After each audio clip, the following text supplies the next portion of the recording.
ओ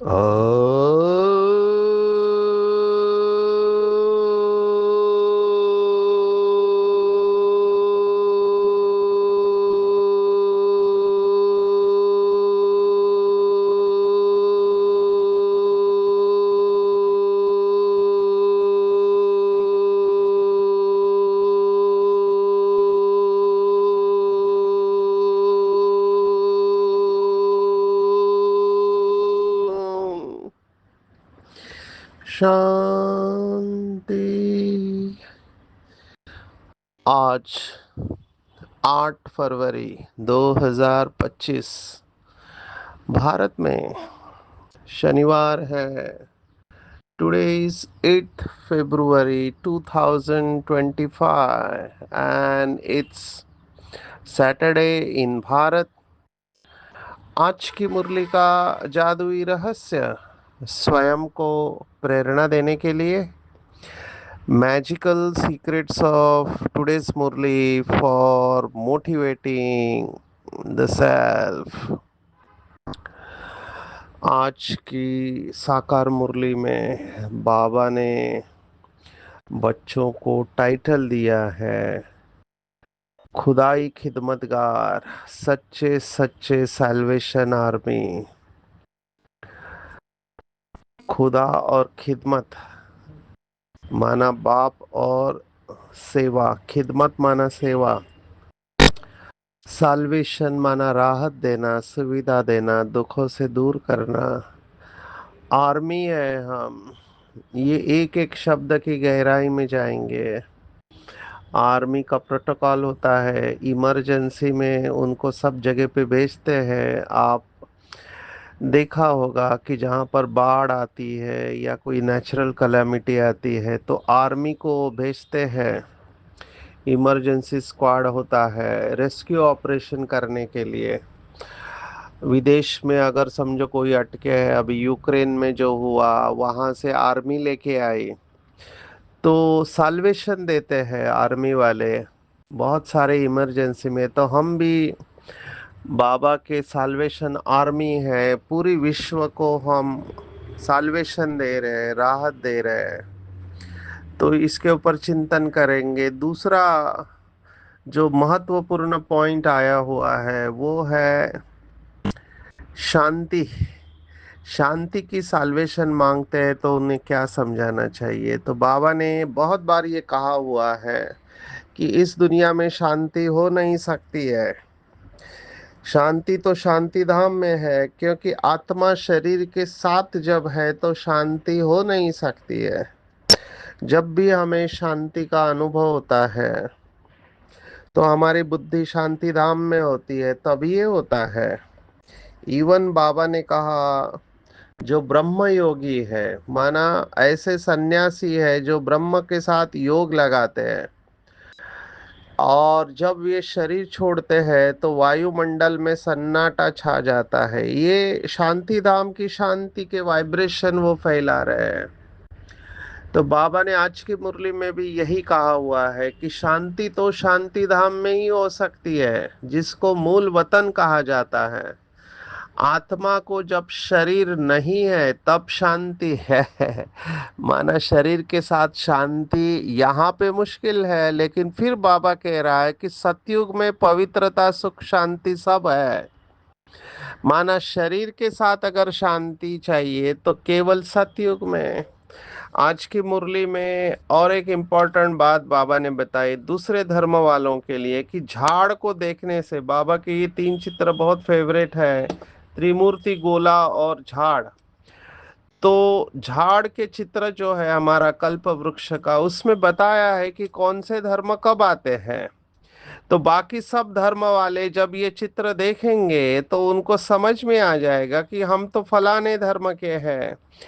जैसे इब्राहिम है, वो 2500 वर्ष पहले आए। उसके बाद बुद्ध और महावीर 2250 में आए। क्राइस्ट 2000 वर्ष पूर्व। मोहम्मद पैगंबर साहब 1400 वर्ष पूर्व। और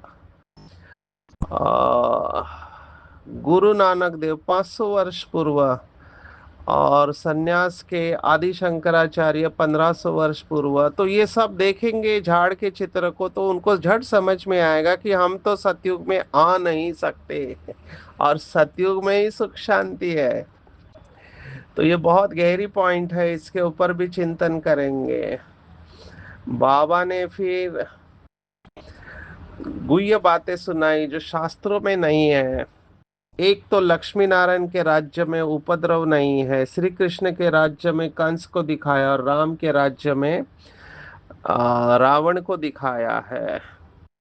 तो ये भक्ति मार्ग की बातें। फिर आत्मा का नॉलेज बहुत गहराई से आया हुआ है, आत्मा क्या है, कैसी है, कहाँ से आती है, कैसे जन्म लेती है, कैसे इतनी छोटी आत्मा में 84 जन्मों का पाठ है, ये कोई नहीं जानते। बाबा ने ये राज हमको सुनाया है। फिर बाबा ने कहा कि जब कोई शरीर छोड़ता है तो रोते क्यों है? रोए तब जब वापस चीज मिलती है, कब्रिस्तान से क्या मोह रखना है। तो बाबा ने आज बताया कि कैसे बाबा, कल की मुरली में जो टाइटल आया था कि स्पिरिचुअल डॉक्टर एक ही है, क्योंकि आत्मा का यथार्थ ज्ञान उनके पास है नहीं। हम इस बात को थोड़ा डिटेल में देखने वाले हैं। और फिर बहुत सुंदर वरदान है कि संकल्प से भी आपने किसी को त्याग कर दिया तो संकल्प से त्याग की हुई बेकार वस्तुएं संकल्प में भी स्वीकार नहीं हो। ये संपूर्ण आहुति द्वारा परिवर्तन समारोह मनाने को बाबा ने कहा, इसकी डेट फाइनल करने को कहा है और डायमंड बनकर, रियल डायमंड बनकर अपने वाइब्रेशन की चमक फैलानी है। ये पूरी मुरली है। हम शुरुआत करेंगे आत्मा के नॉलेज से, क्योंकि कल की मुरली के साथ ये जा रहा है। देखो दुनिया में शास्त्रों में भी ये बात है, हालांकि आजकल के पढ़े लिखे लोग आत्मा को मानते नहीं है। मेरे पास कितने ऐसे केसेस आते हैं।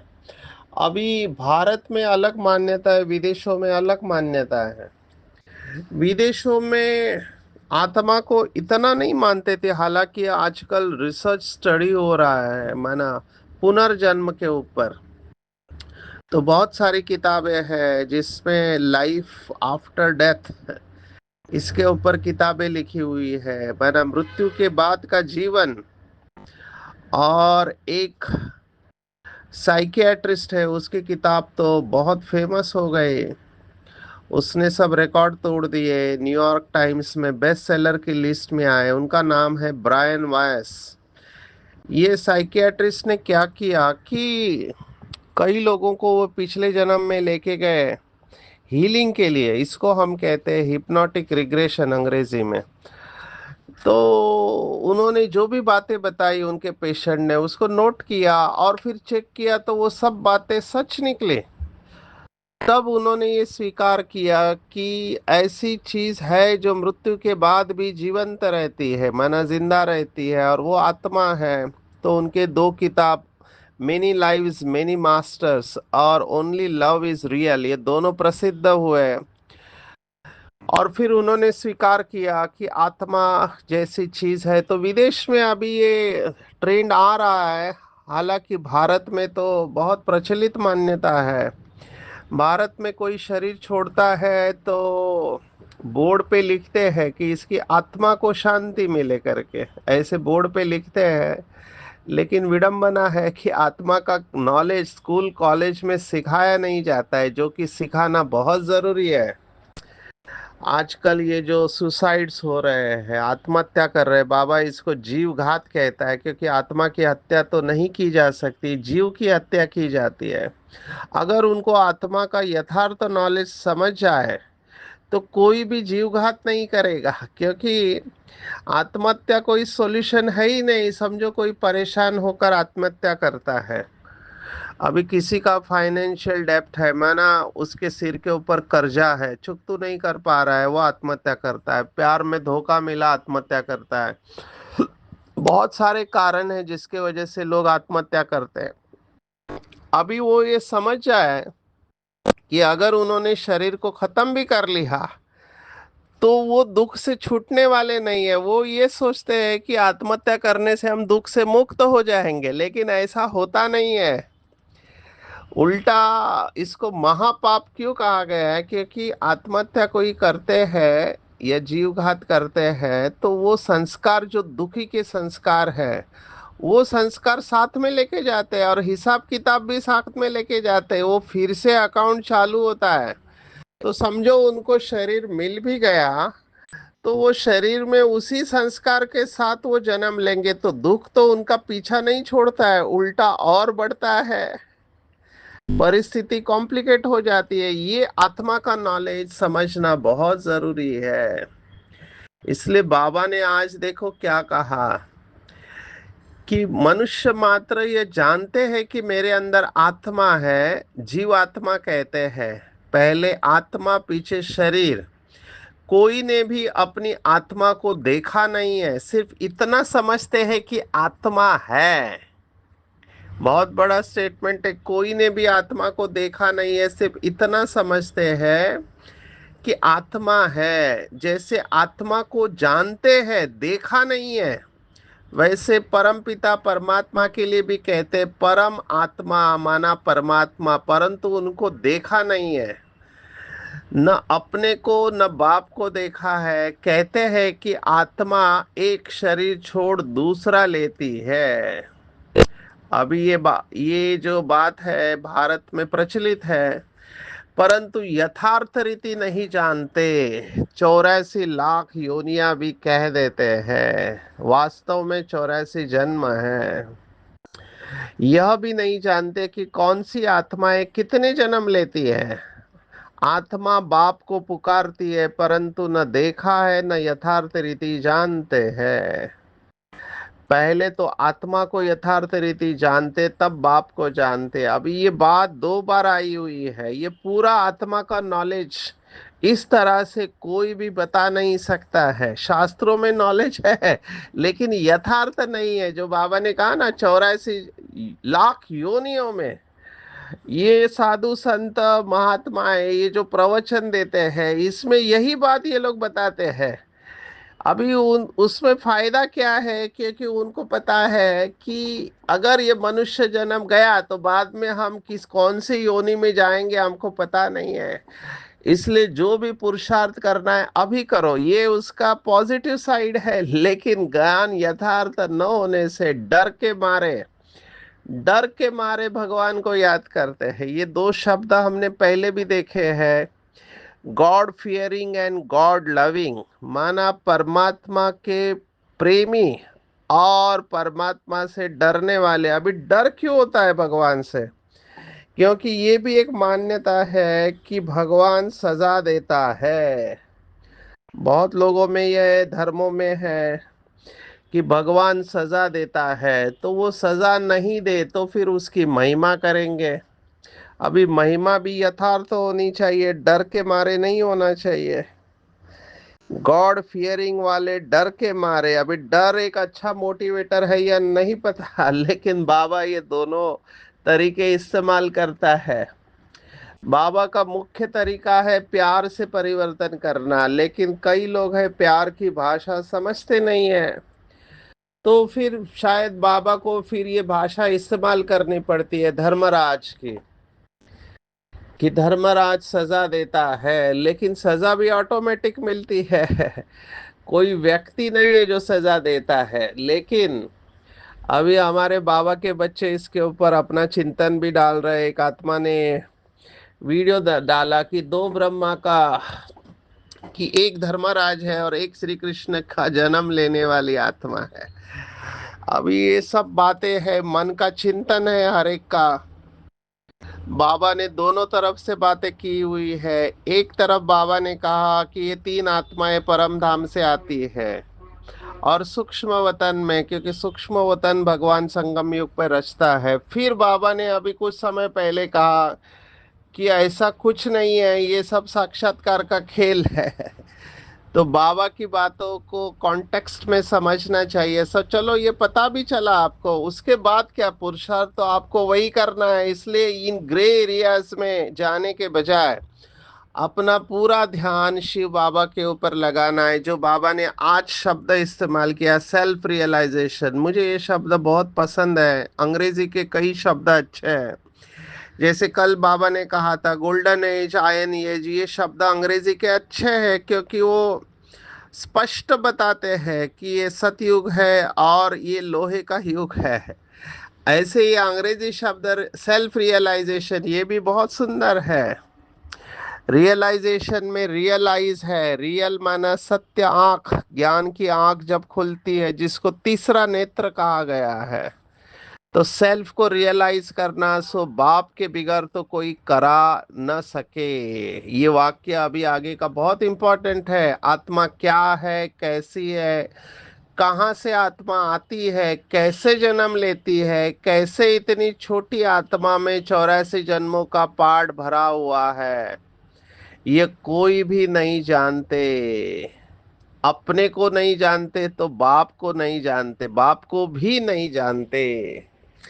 तो ये देखो, ये स्पिरिचुअल नॉलेज है जो बाबा अभी बता रहा है, और बाबा ने हमको ये स्पिरिचुअल नॉलेज दिया हुआ है। आप किसी को भी पूछो शास्त्रवादियों से, हालांकि कुछ शास्त्रवादी, मैंने सुना था इस्कॉन वाले, हरे रामा हरे कृष्णा, उन्होंने आत्मा के नॉलेज में बताया कि केशाग्र का 100वां हिस्सा है, माना बाल का अग्र हिस्सा, वो कितना सूक्ष्म है, उसके 100 टुकड़े करो तो कितना सूक्ष्म होगा। बुद्धि पकड़ नहीं पाएंगे, बाल के अग्र हिस्से के आगे के हिस्से के 100 टुकड़े कैसे करें। ये वैसे ही है जैसे खसखस का दाना, बाबा कहते हैं खसखस होती है किचन में, तो उसका जो दाना होता है उसके 100 टुकड़े करेंगे तो कितना सूक्ष्म हो जाएगा। अभी इन 100 टुकड़ों को एक टुकड़े को बुद्धि में पकड़ के रखना, ये कितना मुश्किल पुरुषार्थ है। इसके लिए बुद्धि कितनी शक्तिशाली चाहिए। इसलिए कुछ लोगों ने वो रूप के ऊपर जाने के बजाय उसके गुणों के ऊपर चिंतन करना चाहिए, क्योंकि इतना सूक्ष्म रूप बुद्धि में मुझे नहीं पता कितनी आत्माएं पकड़ सकती है। मैं अपना अनुभव सुनाता हूँ, मुझे तो ये साक्षात्कार बहुत बार हुए, होते रहते हैं, वो बिंदी का साक्षात्कार, लेकिन मैं खुद इतने बार देखने के बाद भी बुद्धि से उसको पकड़ नहीं पा रहा हूँ लंबे समय तक, क्योंकि अति सूक्ष्म है। अति सूक्ष्म है, जो बाबा फायर फ्लाई कहता है, जुगनू, या मराठी में काजवा बोलते हैं, हिंदी में जुगनू बोलते हैं, या अंग्रेजी में फायर फ्लाई, एग्जैक्टली वैसे होता है, लेकिन बहुत सूक्ष्म और शीतल होता है। तो मैं उसको बुद्धि में लंबे समय तक पकड़ के नहीं रह पाता हूँ। लेकिन उसी जगह पे एक है रूप और एक है गुण। तो मैं उसी जगह पे जब लाइट शब्द को इस्तेमाल करता हूँ, लाइट है, प्रकाश है, तो मुझे एक्सपीरियंस होने लगता है। लेकिन वो बिंदु को पकड़ के रखना मुश्किल होता है। इसी को सेल्फ रियलाइजेशन कहते हैं। तो क्या है आत्मा, कैसी है, कहाँ से आती है, माना परम धाम से इस दुनिया में आती है, और कैसे जन्म लेती है। जन्म लेती है माना शरीर में ये प्रवेश कब करती है। देखो, दो जन्म होते हैं। एक जो गर्भ, माँ के गर्भाशय में जो गर्भ होता है, वो तो मांस का गोला है। लेकिन आत्मा जन्म लेती है माना पहला जन्म उसका होता है, वो गर्भ में प्रवेश करती है, ये पहला जन्म। और पूरा वो शरीर तैयार होने के बाद जब बच्चा पैदा होता है, वो दूसरा जन्म। तो बाबा यहाँ पर कहता है कि आत्मा कैसे जन्म लेती है, ये जानना जरूरी है। एक आत्मा इसके ऊपर रिसर्च कर रहा है। साइंस ने भी इसको पकड़ने की बहुत कोशिश की है। कुछ मूवीज में ये सीन दिखाया हुआ है कि वो आत्मा को कैमरा में कैप्चर करने की कोशिश करते हैं, लेकिन बहुत मुश्किल है। जो दिखाई नहीं देती उसको आप क्या समझेंगे। इसलिए न खुद को जानते हैं, न भगवान को जानते हैं। इसलिए ये स्पिरिचुअल नॉलेज बाबा के सिवा कोई दे नहीं सकता है। तो यहाँ पर मैं थोड़ा वर्ड ऑफ कॉशन ये कहना चाहूंगा, भक्ति मार्ग में वो साक्षात्कार करना चाहते हैं। बाबा के भी कई बच्चों की आशय साक्षात्कार हो जाए। मैंने तो महसूस किया साक्षात्कार से कोई फायदा नहीं है। उल्टा अहंकार बढ़ने के चांसेस होते हैं कि मुझे श्री कृष्ण का साक्षात्कार हुआ, मुझे ब्रह्मा का साक्षात्कार हुआ, लक्ष्मी नारायण का साक्षात्कार। बाबा ने साक्षात्कार को खेल पाल बताया है, टाइम पास। आप सोचो, 14 साल दादियों को तपस्या कराने, अभी 14 साल आप लगातार तपस्या कर नहीं सकते, तो खेल पाल चलता था। माना ये सब सत्युग की आत्माओं को बाबा बुलाते थे और उसमें बिजी हो जाते थे। बाद में तो बाबा ने ये साक्षात्कार का पार्ट भी बंद कर दिया, क्योंकि बाबा ने कहा इससे कुछ होता नहीं है, विकर्म विनाश होते नहीं है। तो इसमें हमको जाना नहीं चाहिए। ये तो बाबा केवल लक्ष्य को दिखा रहा है कि श्री कृष्ण ऐसे है, लक्ष्मी नारायण ऐसे है, सतयुग ऐसे है, तो ऐसे दुनिया में हम जा रहे हैं। लेकिन बुद्धि बहुत स्वच्छ और पवित्र चाहिए इसके लिए। तो साक्षात्कार में जाने के बजाय साक्षी होके अपने कार को देखना, उसमें ज्यादा फायदा है। ये शरीर भी कार है, तो इस शरीर रूपी कार को साक्षी होके देखेंगे तो दूसरों को आपके द्वारा साक्षात्कार हो सकता है, ये बाबा ने कहा हुआ है। तो इसके ऊपर चिंतन करेंगे, आत्मा के गहराई में जाएंगे। ये पूरा सांख्य योग है, दूसरा अध्याय श्रीमद् भगवत गीता का, ये बहुत इंपॉर्टेंट है। आज की मुरली में मुझे और एक बात जो बहुत इंपॉर्टेंट लगी, वो है माताओं के बारे में। मुझे ये इंपॉर्टेंट इसलिए लग रही है क्योंकि इतनी बड़ी श्रीमद् भगवत गीता है जिसके ऊपर इतने सारे लोग बोलते हैं, उसमें कहीं पर भी माताओं बहनों का वर्णन ही नहीं है। ये बहुत विचित्र बात है। उल्टा श्रीमद् भगवत गीता का 9वां जो अध्याय है, राज विद्या राजगुह्य योग, उसमें 32वां श्लोक है, 32nd वर्ष, उसके ऊपर भी कई लोग ऑब्जेक्शन लेते हैं। श्लोक इस तरह से है, माँ ही पार्थ व्यपाश्रित्य ये अपि स्यु पापयो न यहाँ, स्त्रियो वैशास्तता शूद्र अपि यान्ति पराम गतिम।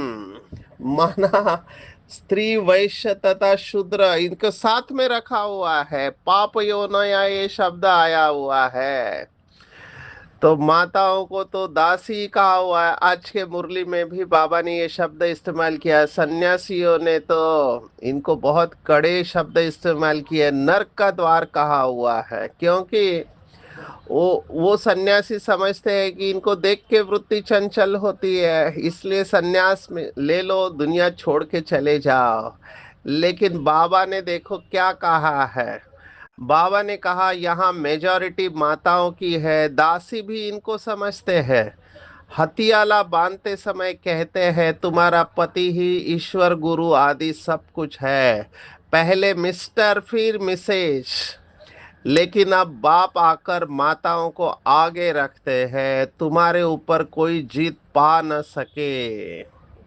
तुमको बाप सब कायदे सिखला रहे। ये बहुत बड़ा ट्रांजिशन है, माताओं को बहुत नशा होना चाहिए। अभी ये बात देखो क्यों इम्पोर्टेंट है। एक, हम लक्ष्मी नारायण कहते, नारायण लक्ष्मी नहीं कहते, सीताराम कहते, राम सीता नहीं कहते हैं। दूसरी बात, अभी आप देखो श्री कृष्ण को भी देवकी नंदन कहते हैं, माना माँ का नाम पहले है, बच्चे का बाद में है, देवकी नंदन। माँ के नाम से बच्चे को याद किया जाता है। सभी नाम ऐसे ही है। आजकल एक ट्रेंड भी मैं देख रहा हूँ, जैसे अभी महाराष्ट्र में हम माँ का नाम नहीं लिखते हैं। अभी मेरा नाम लिखना है तो मैं सचिन चंद्रकांत परब लिखूंगा, पिताजी का नाम आता है और फिर सरनेम आता है। साउथ में सिस्टम अलग है। लेकिन अभी हमारे इधर हमने देखा कि लोग माँ का नाम भी डालने लगे, क्योंकि माँ का भी बहुत उतना ही इम्पोर्टेंट रोल है। तो कई लोग, जैसे हमारी माता जी का नाम सुमित्रा है, तो वो ऐसे लिखेंगे सचिन सुमित्रा परब या सचिन सुमित्रा चंद्रकांत परब। माना वो दोनों नाम डालते, माँ का और पिताजी का भी।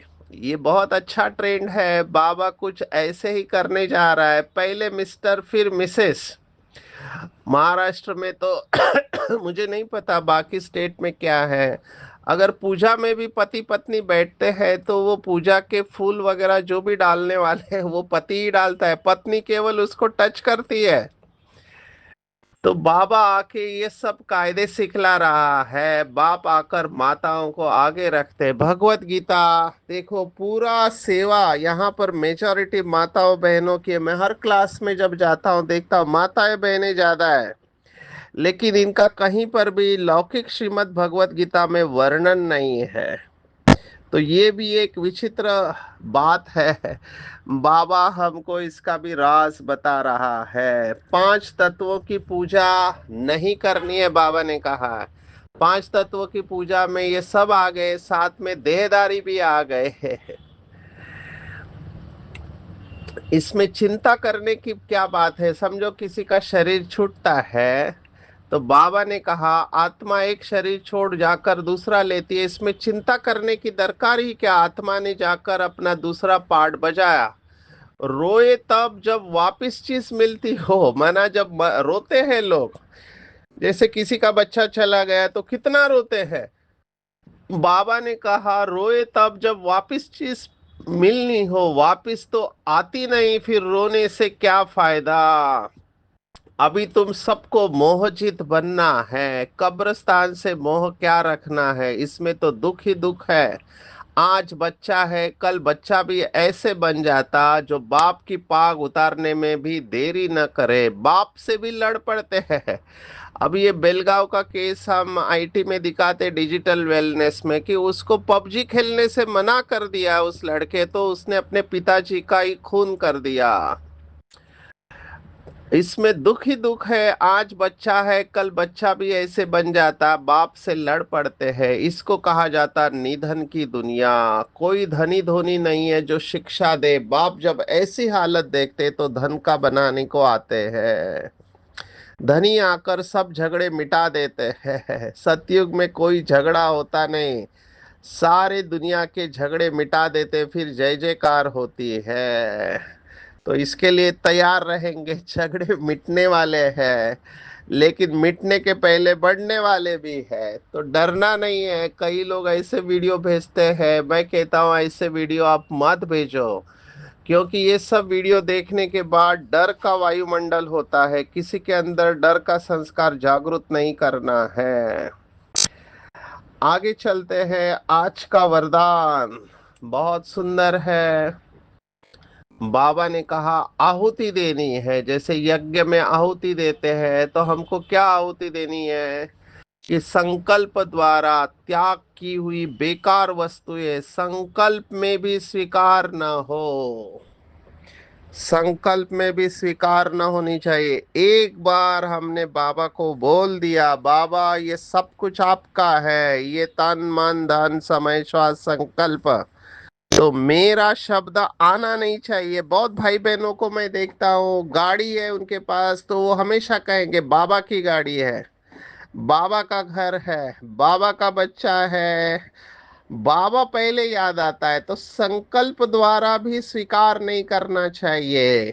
सदा अपने श्रेष्ठ स्वमान, श्रेष्ठ स्मृति, श्रेष्ठ जीवन के समर्थित स्वरूप द्वारा श्रेष्ठ पाठधारी बन श्रेष्ठता का खेल करते रहो। कमजोरियों के खेल समाप्त हो जाए तो धरत पर ये धर्म न छोड़िए। माना कोई भी परिस्थिति आ जाए, बाबा ने शब्द देखो क्या इस्तेमाल किया, माया के महावीर रूप सामने आ जाए, लेकिन धारणाएं न छूटे। ये बात बहुत इंपॉर्टेंट है। कई लोग पेपर जब आता है तो रूल्स को लूज कर देते हैं, कह देते मेरे से होता नहीं है। बाबा ने कहा ऐसा नहीं चलेगा। ऐसे समय पर ही आपको स्टेबल रहना है, वैल्यूज को कॉम्प्रोमाइज नहीं करना है। माया कितना भी प्रेशर डाले, लेकिन अपने धारणाओं को छोड़ना नहीं है। बाबा ने एक मुरली में कहा था पवित्रता के लिए मरना पड़े तो मर जाना चाहिए। देखो बाबा कहाँ तक लेके जा रहा है। मैं आर्मी की बात मुझे बहुत अच्छी लगती है, बहुत इंस्पिरेशनल है। हमको आर्मी के जवानों से सीखना चाहिए। पता है हम जाएंगे तो वापस आने का मार्जिन नहीं है, लेकिन वो बिल्कुल अपनी जान की परवाह किए बगैर बैटल फील्ड में घुस जाते हैं। आप सोचो, कितनी हिम्मत चाहिए। यहाँ तो बाबा कह रहा है ऐसा कुछ नहीं है, हमको केवल सहन करना है किसी की बात को। लेकिन वो भी सहन नहीं होता है, क्योंकि बहुत काल का सुख का अभ्यास है। तो धारणाओं को नहीं छोड़ना है, रियल डायमंड बनकर अपनी चमक पूरे विश्व में फैलानी है। अनेकता में एकता लाना है, बिगड़ी को बनाना है। आज के पूरी मुरली में टेक होम है आत्मा का नॉलेज। बहुत अच्छी तरह से पक्का करना है कि आत्मा क्या है, कैसे दिखती है, कब आती है, कब जाती है, कैसे इस छोटी सी आत्मा में 84 जन्मों का पाठ नूंदा हुआ है। हम रूहानी साल्वेशन आर्मी है, सारे विश्व को साल्वेशन देने वाले हैं। शांति केवल शांति धाम में होती है, यहाँ पे शांति नहीं है। पांच तत्वों के शरीर को देखते हुए बाप को याद करना है, किसी से लगाव नहीं रखना है, कोई विकर्म नहीं करना है, चिंता नहीं करनी है। किसी का शरीर छूटता है तो मोहजित बनना है, संपूर्ण आहुति देना है। धरत पर ये धर्म न छोड़ना है, कैसे भी पेपर आए अपनी धारणाओं को नहीं छोड़ना है, कमजोरियों के खेल को समाप्त करना है, श्रेष्ठ स्वमान स्मृति और जीवन के समर्थी द्वारा श्रेष्ठ पाठधारी बनना है। दृढ़ संकल्प करना है, रियल डायमंड बनकर अपने वाइब्रेशन की चमक विश्व में फैलाना है, बिगड़ी को बनाना, अनेकता में एकता लाना। अच्छा, ओम शांति।